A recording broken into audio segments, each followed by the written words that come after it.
তোমাদের জন্য আল্লাহ বলেছেন কোরআন পাকের মধ্যে যে আমার বন্ধুর সাথে বেদবি করলো আমি তার সাথে যুদ্ধ ঘোষণা করলাম।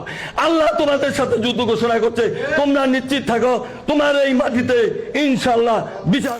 গণতন্ত্র এমন একটা জিনিস যে গণতন্ত্রের সাথে রাসূল পাক সাল্লাল্লাহু আলাইহি সাল্লামের সম্পৃক্ত আছে। যে গণতন্ত্র প্রতিষ্ঠা করে গেছেন আল্লাহ রাসূল, সেই গণতন্ত্র সারা পৃথিবীতে চলে। গণতন্ত্রকে যারা হত্যা করতে চায় তারা আমি মনে করি ওই ওহাব নজদির গ্রুপ, তারা রাসূল পাকের গ্রুপ না। যেই ওহাব নজদির গ্রুপ সারা পৃথিবীতে আছে। পবিত্র মুহররম মাস, এই মাসের 10 তারিখে কারবালার প্রান্তে রাসূল পাক সাল্লাল্লাহু আলাইহি সাল্লামের আহলে বায়াত তারা হত্যা হয়েছিলেন।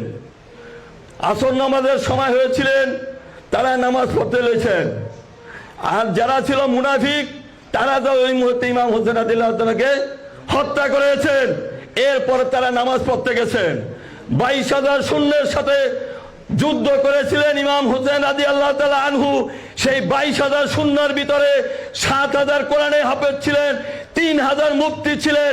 সেই মুফতি, সেই হাফেজ, সেই লেবাসদারি বেঈমান এখনো বাংলার জমিনে আছে, সারা পৃথিবীতে আছে। তাদেরকে আমি জানাই ধিক্কার, তাদেরকে জানাই ধিক্কার। তারা মুনাফিক, তারা মুসলমান নয়।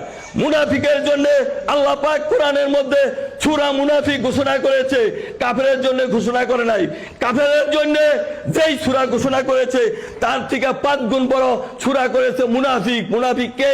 মুনাফিক মুসলমানের মধ্যে। অতএব আমাদের চিহ্নিত করতে হইব এই মুনাফিক যে জায়গায় আছে, এই লেবাসদারি আলেম যে জায়গায় আছে, সে জায়গা থেকে আমার সত্য হবে। বাংলাদেশে যারা সুফিবাদ, যারা মিলাদ, কিয়াম, মোনাজাতকে যারা পছন্দ করে, এই সুফিবাদ মানি, তারাই সত্য ইসলাম। আহলে সুন্নাত ওয়াল জামাতের সাথে আমরা ঐক্যবদ্ধ হয়ে ইনশাআল্লাহ কাজ করব। আমি বলতে চাই বাংলাদেশে সুফিবাদকে পীর যার যার, নবী সবার, যারা ওলি আল্লাহকে বেইজ্জতি করেছে, যারা ওলি আল্লাহদের মাজারে আগুন দিয়েছে, যারা লাশ উঠাইয়া কবরের থেকে পুড়ে ফেলেছে, তাদের বিরুদ্ধে আপনারা ঐক্যবদ্ধ হন। ইনশাআল্লাহ তাদের বিচার এই বাংলার মাটিতে হবে। আমি বলতে চাই শুধু আওয়ামী লীগ নয়, তোমাদের বিচার হচ্ছে আওয়ামী লীগ লাগবে না।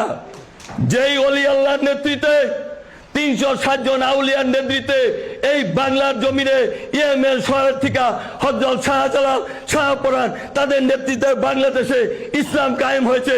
তোমরা তাদের মাজারে আঘাত করেছ। অতএব তোমাদের জন্য আল্লাহ বলেছেন কোরআন পাকের মধ্যে যে আমার বন্ধুর সাথে বেদবি করলো আমি তার সাথে যুদ্ধ ঘোষণা করলাম।